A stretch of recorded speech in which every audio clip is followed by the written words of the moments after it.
সবথেকে সহজ উপায়ে 5টি পাকোড়া রেসিপি নিয়ে আজকে হাজির হলাম। আশা করি ভিডিওটি শেষ পর্যন্ত দেখবেন। যারা আমার চ্যানেলটি সাবস্ক্রাইব করেননি প্লিজ সাবস্ক্রাইব করে নিন। আজকে করব সরিষা ফুলের পাকোড়া, মিক্সড ভেজিটেবল পাকোড়া, মসুর ডালের পাকোড়া এবং বাঁধাকপির পাকোড়া। চলুন শুরু করি।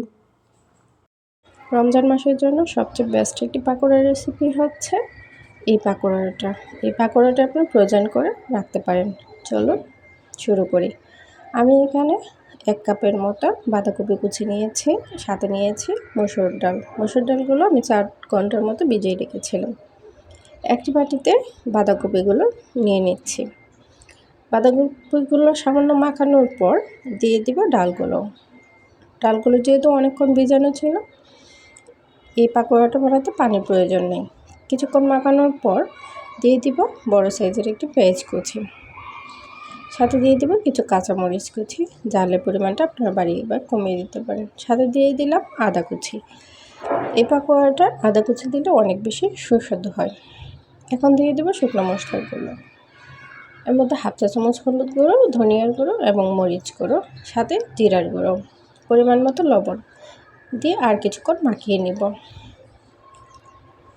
আজকে এই পাকোড়াটা আমি চালের গুঁড়ো দিয়ে তৈরি করে দেখাবো। কিছুক্ষণ মাখানোর পর দিয়ে দেব ধনিয়া পাতা কুচি, দিয়ে দেব 1/2 কাপের মতো শুকনো চালের গুঁড়ো। অল্প অল্প দিয়ে আমি একটা নরম ডো বানিয়ে নেব। সাথে দিয়ে দেব 1/4 কাপ ব্রেড ক্রাম্ব। এটা বাইন্ডিংয়ের কাজ করবে। আপনারা চাইলে এখানে ময়দাও দিতে পারেন, কিন্তু ব্রেড ক্রাম্ব দিলে খেতে অনেক সুস্বাদু হয়। দিয়ে আর কিছুক্ষণ মাখিয়ে নেব। দেখেন এখানে কোনো পানি ব্যবহার করে নেই। বাঁধাকপির যে পানিটা ছিল সেই পানি দিয়েই হয়ে গিয়েছে। তো আমি হাতে একটু তেল নিয়ে নিচ্ছি। এখন শেপ করে বানিয়ে নিচ্ছি। আপনারা দেখলেই বুঝতে পারবেন। আপনারা যে কোনো শেপ করেই বানাতে পারবেন। তো সবগুলো পাকোড়া আমি এভাবে বানিয়ে নিচ্ছি, বানিয়ে সাইডে রেখে দিচ্ছি। এখনও যারা আমার চ্যানেলটি সাবস্ক্রাইব করেননি প্লিজ সাবস্ক্রাইব করে নিন। তো সবগুলো পাকোড়া আমার হয়ে গিয়েছে। এখন একটি কড়াই প্যান সরিষা তেল দিয়ে দিতে, আপনারা চাইলে যে কোনো তেল দিতে পারেন। একে একে সবগুলো পাকোড়া আমি দিয়ে দিচ্ছি। সবগুলো পাকোড়া দেওয়া হয়ে গেলে এক পাশ হয়ে গেলে অন্য পাশটা উল্টিয়ে দিব। এটা খেতে কিন্তু অনেক বেশি সুস্বাদু হয়। আপনারা পুরো রমজান জুড়েই এই রেসিপিটা রাখতে পারেন একদম সহজ উপায়ে। তো সবগুলো পাকোড়া হয়ে গিয়েছে আমার প্রায়। এখন আমি উল্টিয়ে নিচ্ছি। এখন সবগুলো পাকোড়া আমি উঠিয়ে নিচ্ছি একটি টিস্যুর মধ্যে, তাহলে অতিরিক্ত তেলটা শুষে নেবে। তো রেসিপিটা কেমন হয়েছে সেটা কিন্তু কমেন্ট করতে ভুলবেন না। যদি ভিডিওটি ভালো লাগে থাকে অবশ্যই লাইক বা কমেন্ট করবেন। এই পাকোড়াটা একবার বানালে বুঝতে পারবেন যে কতটুকু মজা এবং ক্রিস্পি হয়। অবশ্যই এটা ট্রাই করবেন। আমি পরে বানাচ্ছি। যারা পাবেন যে পেঁপের পাকোড়া অনেক বেশি নরম হয়ে যায়, তাদের জন্য আজকের এই সহজ একটি রেসিপি। দেখতে শেষ পর্যন্ত থাকুন। আমি একটি মাঝারি সাইজ পেঁপে নিয়েছি, আপনারা কম বা বেশি নিতে পারেন। পেঁপেগুলো আমি গ্রেট করে নিব। পেঁপেগুলো গ্রেট করা হয়ে গিয়েছে, একটি বাটিতে উঠিয়ে নিচ্ছি। সাথে দিয়ে দিব পরিমাণ মতো লবণ, সামান্য পরিমাণ হলুদ গুঁড়ো, মরিচ গুঁড়ো এবং ধনিয়ার গুঁড়ো। আপনারা চাইলে ঝালের পরিমাণটা কম বা বেশি করতে পারেন।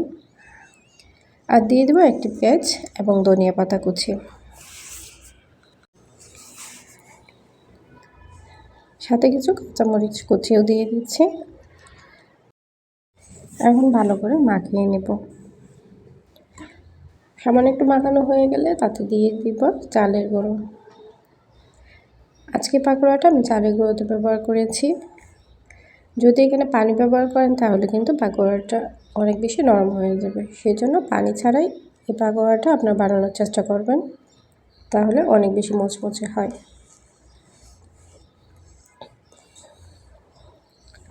রমজানের ইফতারে কিন্তু আপনি এই পাকোড়াটা নিশ্চিন্তে রাখতে পারেন।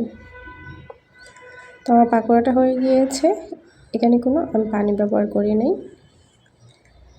এখন একটি কড়াইয়ে পর্যাপ্ত পরিমাণ তেল দিয়ে দিচ্ছি। তেলটা গরম হয়ে আসলে আমি সবগুলো পাকোড়া দিয়ে দিব। সবগুলো পাকোড়া দেওয়া হয়ে গেলে এক পাশ হয়ে গেলে অন্য পাশটা আমি উল্টে নিচ্ছি। আমার সবগুলো পাকোড়া কিন্তু অনেক সহজ একটি নিয়মে, আপনারা অবশ্যই এটা ট্রাই করবেন। এই পাকোড়াটা একটু ভেঙে যেতে পারে, একটু সাবধানে কাজ করবেন, তাহলে কিন্তু পাকোড়াগুলো ভাঙবে না। এই পাকোড়াগুলো আমার সবগুলো প্রায় হয়ে গিয়েছে, অনেকটাই মচমচে হয়েছে। এখন একটি ছাঁকনির সাহায্যে আমি পাকোড়াগুলো উঠিয়ে নিচ্ছি।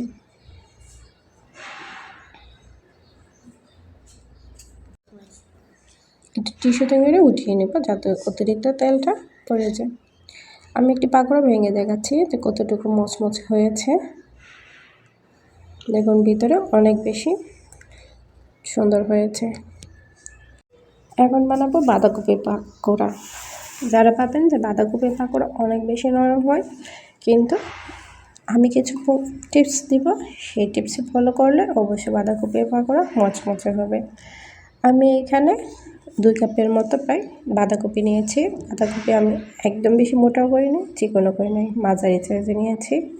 এখন সামান্য পরিমাণ লবণ এবং একটি বড় সাইজের পেঁয়াজ দিয়ে ভালো করে একটু মাখিয়ে নেব। যখন বাঁধাকপিগুলো একটু নরম হয়ে আসবে, তাতে শুকনো মশলাগুলো দিয়ে দিব।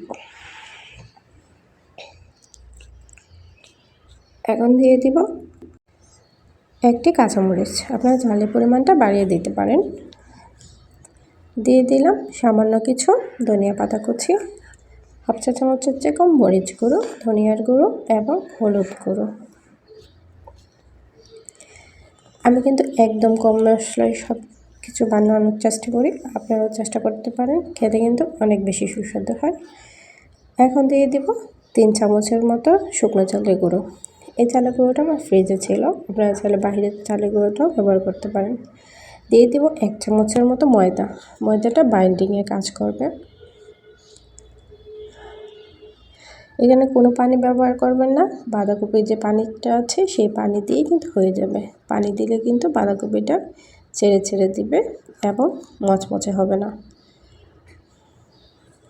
তো দেখেন আমার বাঁধাকপিটা প্রায় হয়ে গিয়েছে। এখন একটি কড়াইয়ে পর্যাপ্ত পরিমাণ তেল দিয়ে দেব। তেলটা গরম হয়ে আসলে দিয়ে দিব বাঁধাকপির পাকোড়াগুলো। এক পাশ হয়ে গেলে অন্য পাশটা উল্টিয়ে দিব। এটা কিন্তু অনেক সাবধানে কাজটা করবেন, নয়তো কিন্তু ভেঙে যেতে পারে। সবগুলো পাকোড়া উল্টানো হয়ে গেলে যতক্ষণ পর্যন্ত ভাজা না হচ্ছে ততক্ষণ অপেক্ষা করছি, এবং যারা আমার চ্যানেলটি সাবস্ক্রাইব করেনি প্লিজ সাবস্ক্রাইব করে নিন।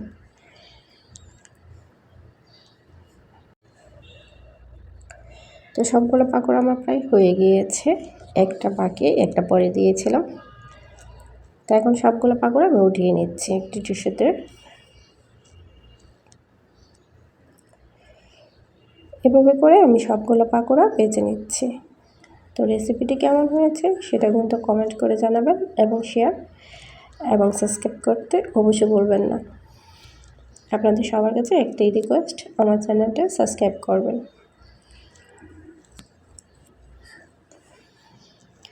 তো সবগুলো পাকোড়া আমার হয়ে গিয়েছে, দেখুন কতটুকু ক্রিস্পি হয়েছে। আপনার কাছে থাকলে আমি অবশ্যই খাওয়াই দিয়ে বোঝাতাম কতটুকু মজা হয়েছে। তো চলুন আরেকটি পাকোড়া রেসিপি। তো ভিডিওটি দেখতে একদম বেশি অবশ্যই শেষ পর্যন্ত থাকবেন। ডাল বাটার এই পাকোড়াটা এত বেশি ক্রিস্পি যা আপনারা বানাতে বারবার মন চাবে। আমি এখানে 2টা বড় সাইজের পেঁয়াজ নিয়েছি, তাতে দিয়ে দিব সামান্য লবণ, দিয়ে সামান্য একটু মাখিয়ে নিব। তাতে দিয়ে দিব আদা কুচি, আপনারা চাইলে এখানে আদা বাটাও দিতে পারেন, কিন্তু আদা কুচি দিলে এই পাকোড়াটা অনেক বেশি টেস্টি হয়। সাথে দিয়ে দিলাম কয়েকটি কাঁচামরিচ এবং কিছু ধনিয়া পাতা কুচি, 1/2 চা চামচের চেয়ে কম ধনিয়ার গুঁড়ো, হলুদ গুঁড়ো এবং মরিচ গুঁড়ো এবং জিরার গুঁড়ো। জাল বেশি খেতে চাইলে কাঁচামরিচ এবং শুকনো মরিচের পরিমাণটা বাড়িয়ে দিবেন।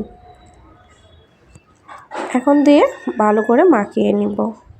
তো সামান্য একটু মাখিয়ে নেওয়ার পর এই পাকোড়াটা চট্টগ্রামের পতেঙ্গায় আমি এখানে খুব বেশি জনপ্রিয় একটি খাবার।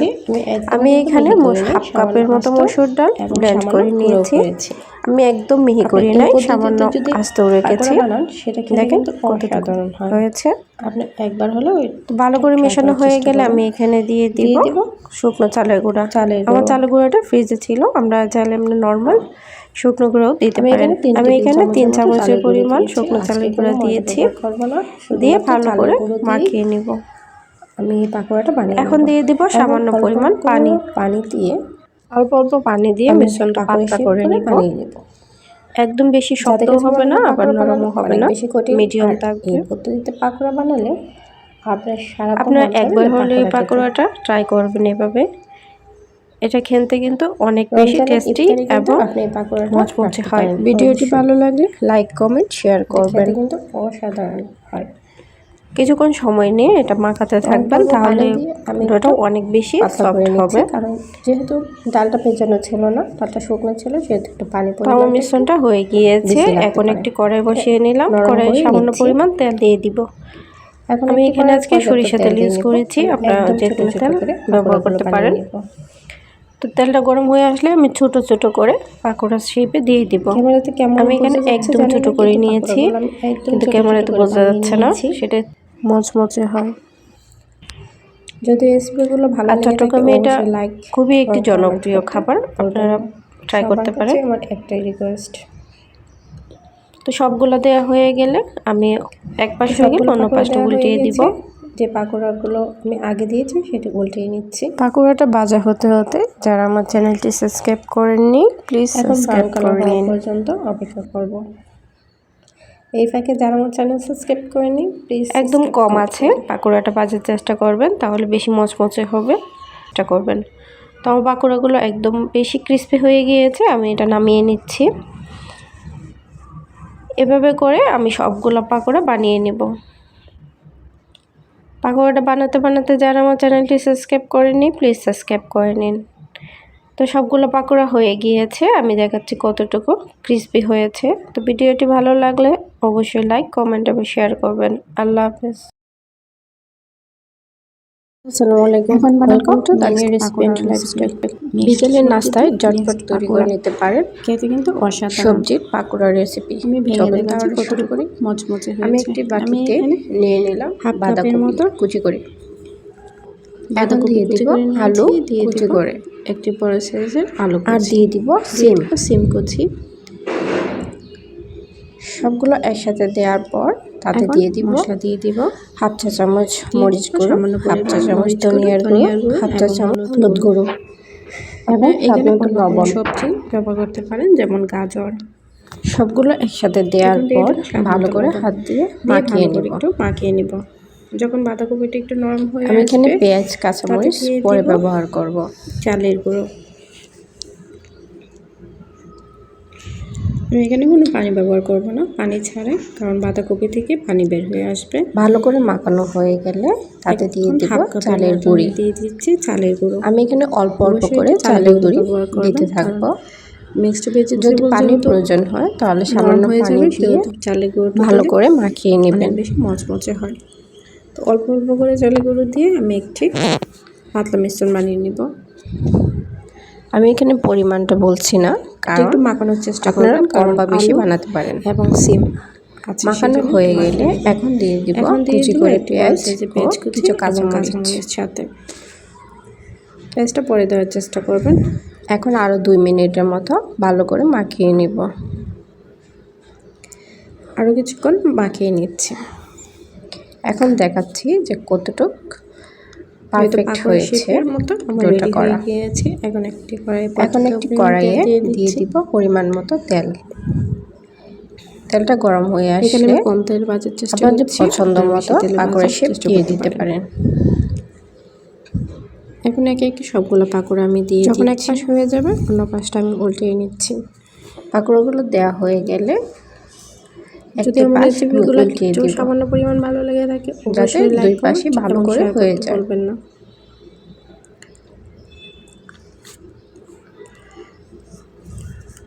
রমজানের জন্য এই রেসিপিটা কিন্তু অনেক বেশি জরুরি। রেসিপিটি কেমন হয়েছে অবশ্যই কমেন্ট করে জানাবেন। যারা কম তেলে খাওয়ার চেষ্টা করছেন তাদের জন্য ভিডিওর জন্য পাকোড়া রেসিপি। তো পাকোড়াগুলো আমার এখন পাকোড়াগুলো প্রায় রেডি। চাটনিতে করে এখন আমি চাটনিতে গুটিয়ে নিচ্ছি, তুলে নিচ্ছি। অতিরিক্ত তেলটা এভাবে আমি সবগুলো পাকোড়া ভেজে নিব। তো রেসিপিগুলো ভালো লেগে থাকলে অবশ্যই কমেন্ট করবেন এবং সবাইকে অসংখ্য ধন্যবাদ। এতক্ষণ আমার সবগুলো পাকোড়া হয়ে গিয়েছে। দেখার জন্য ভেঙে দেখাচ্ছি যে কতটা ক্রিস্পি হয়েছে। ভিডিওটি কেমন হলো কমেন্ট করে অবশ্যই জানাবেন।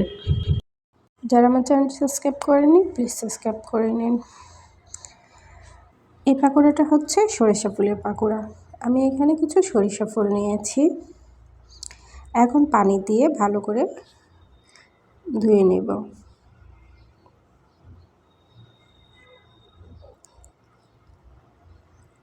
সামান্য একটু লবণ দিয়ে নিব। লবণ দিয়ে ভালো করে মাখিয়ে আবার ধুয়ে নিব। 2 বার করে ধুয়ে নিব, তাতে একটি গন্ধ থাকে, সেই গন্ধটা চলে যাবে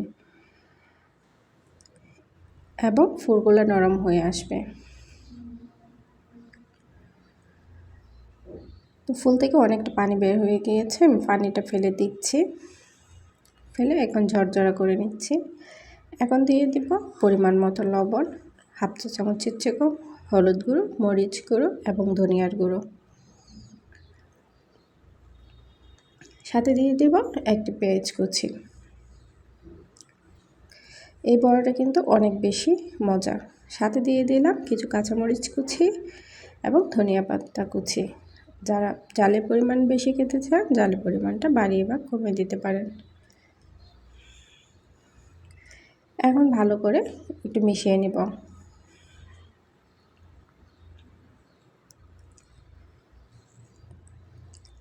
এই পাকোড়াটা যত বেশি আপনি মাখাবেন তত বেশি সফট এবং মচমচে হয়। এখন দিয়ে দেব হাফ কাপের চেয়ে কম চালের গুঁড়ো। আপনাদের কম বা বেশি লাগতে পারে। আমি এখানে শুকনো চালের গুঁড়ো ব্যবহার করেছি। এখানে ময়দা দেওয়ার কোনো প্রয়োজন নেই, চালের গুঁড়ো দিয়ে বাইন্ডিং চলে আসবে। এখন অনবরত নাড়তে থাকবো। এখানে কোনো পানি দেওয়ার প্রয়োজন নেই, কারণ ফুল থেকে এমনিতেই পানি চলে আসছে। এটা পাকোড়ার শেপ আমার হয়ে গিয়েছে। এখন একটি কড়াইয়ে দিয়ে দিব পর্যাপ্ত পরিমাণ তেল। আমি এই পাকোড়াটা বেশি তেলে ভাজবো না, কম তেলেই ভেজে নেব। তেলটা গরম হয়ে আসলে পাকোড়াগুলো দিয়ে দিব। সবগুলো পাকোড়া দেওয়া হয়ে গেলে এক পাশ হয়ে গেলে অন্য পাশটা উল্টিয়ে দিব।